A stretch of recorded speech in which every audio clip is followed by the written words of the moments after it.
Kartikeya. I am studying 5th class. My school name is MPPS KT Colony, Kollur Mandal, Bapatla District, Andhra Pradesh, India.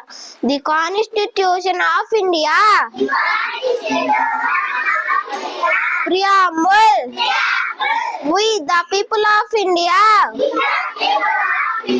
having solemnly resolved to constitute India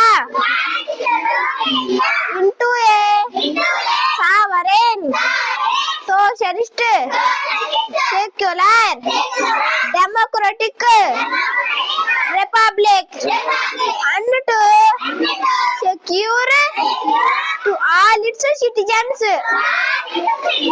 justice, social, economic, and political liberty of thought, expression, belief, faith and worship, equality of status and of opportunity,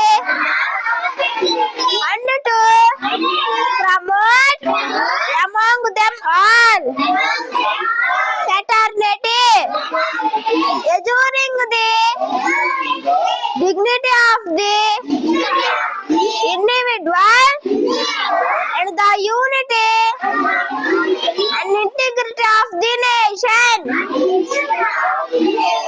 In our Constituent Assembly, this 26th day